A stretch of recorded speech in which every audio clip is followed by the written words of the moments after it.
Hello students. तो आज हम लोग बात करने वाले हैं फार्मास्यूटिकल केमिस्ट्री इंट्रोडक्शन के बारे में, जो कि डिप्लोमा फर्स्ट ईयर का सब्जेक्ट है। तो इसमें फार्मास्यूटिकल केमिस्ट्री जो है वह तरह तरह के टाइट्रेशन एनालिसिस ऐसे वगैरह होता है। तो बेसिकली ये सब्जेक्ट इस पर्टिकुलर कोर्स में क्यों रखा गया है, इसके क्या क्या ऑब्जेक्टिव्स हो सकते हैं, क्या क्या स्कोप हो सकते हैं, बेसिकली उसी के बारे में बात होने वाली है। तो आइए समझने की कोशिश करते हैं। तो आज का जो टॉपिक है आपका इंट्रोडक्शन टू फार्मास्यूटिकल केमिस्ट्री। ठीक है। So it is the branch of chemistry focused on design, synthesis and development of pharmaceutical agents और ड्रग्स। राइट। यह एक केमिस्ट्री की एक शाखा है जिसमें हम बात करते हैं ड्रग के डिज़ाइन के लिए, उसके सिंथेसिस के लिए और उसके डेवलपमेंट के लिए ऑफ एनी फार्मास्यूटिकल एजेंट, मतलब ड्रग। ठीक है। It involves the study of drug composition, structure, properties, and the interactions between drugs and biological systems to create effective and safe medication। Right. यह ड्रग के composition मतलब उसमें कौन कौन से अलग अलग तरह के इंग्रेडिएंट मौजूद हैं उसके बारे में, ड्रग का स्ट्रक्चर कैसा होने वाला है या कैसा है उसको ज्ञात करने के लिए, उसकी क्या क्या फिजिकल केमिकल बायोलॉजिकल प्रॉपर्टीज़ हो सकती है, लाइक सॉल्युबिलिटी, हाइग्रोस्कोपिसिटी वगैरह वगैरह, है ना। और interaction between drugs, right, drug और ड्रग के बीच में जो भी साइनर्गिज्म एंटागोनिज्म जैसे प्रभाव को, ड्रग के एक ड्रग दूसरे ड्रग के प्रभाव को बढ़ा देगा, एक ड्रग दूसरे ड्रग के प्रभाव को कम कर देगा, है ना। और बायोलॉजिकल सिस्टम में उसका किस तरह का इंटरेक्शन होने वाला है, जैसे कि फार्माकोकाइनेटिक, फार्माकोडायनेमिक वगैरह। तो ये सब के बारे में हम मतलब डिटरमाइन करने की कोशिश करते हैं ताकि हम एक इफ़ेक्टिव और सेफ, जो कि असरदार भी हो और सुरक्षित भी हो, ऐसे दवाइयों का निर्माण कर पाएँ। राइट। तो बेसिकली ये है उसका बेसिक डेफिनेशन। तो आइए इसकी बात करते हैं उसके ऑब्जेक्टिव्स के बारे में। तो फार्मास्यूटिकल केमिस्ट्री के क्या क्या ऑब्जेक्टिव्स हो सकते हैं। तो पहला ऑब्जेक्टिव इसका है डिस्कवर न्यू ड्रग्स। राइट। ऐसा नहीं है कि हम इसको जस्ट सिलेबस में है तो पढ़ लिए, ये बेसिकली इसका इम्प्लीमेंटेशन, इसकी यूटिलाइजेशन कहाँ पे है।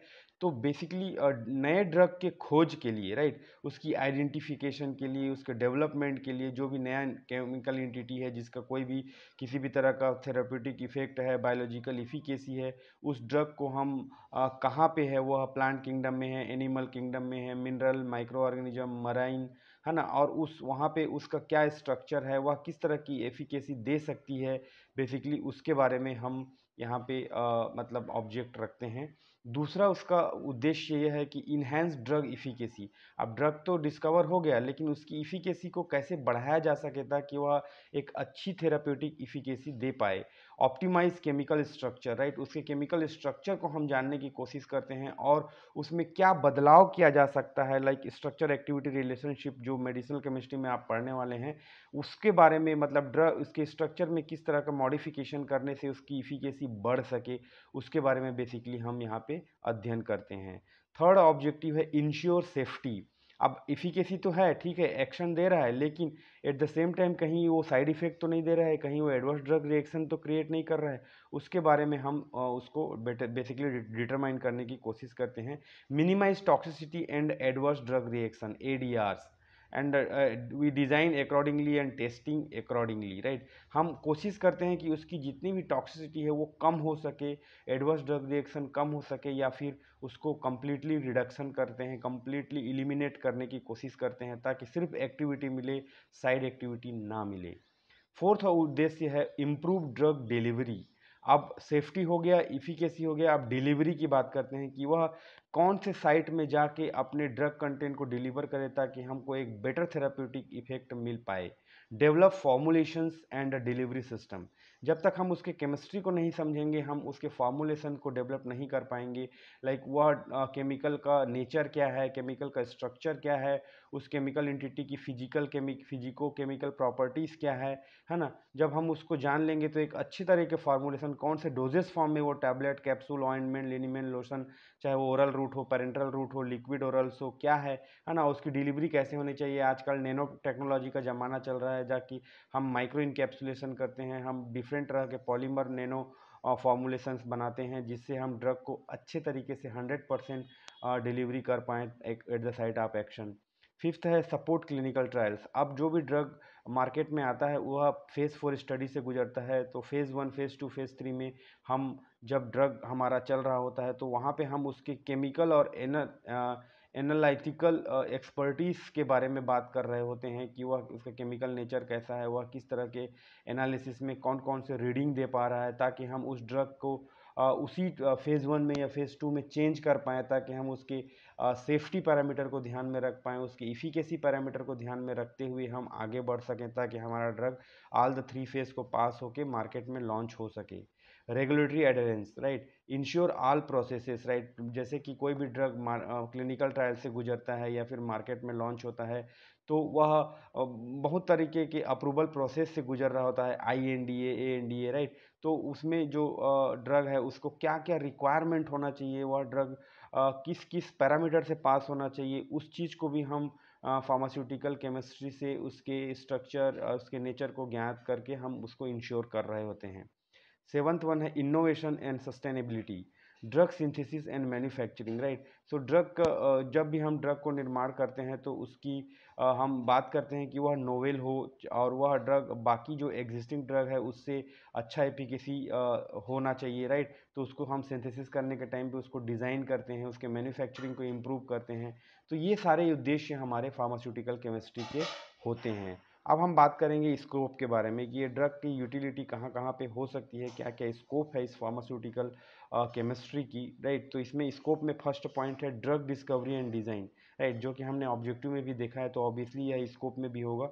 Designing molecules with desired biological activity. अब कोई भी केमिकल कॉन्स्टिट्यूएंट का एक पर्टिकुलर डिज़ायर्ड मतलब होता है कि यह एंटी डायबिटिक हो, एंटी इन्फ्लेमेटरी हो, एंटी कैंसर हो, एंटी HIV हो, तो उसके हिसाब से हम उस मॉलिक्यूल को डिज़ाइन करते हैं, उसके स्ट्रक्चर को, उसके may be double bond, may be functional group, may be what kind of substitution and deletion can be done to enhance the activity of the particular drug, ठीक है।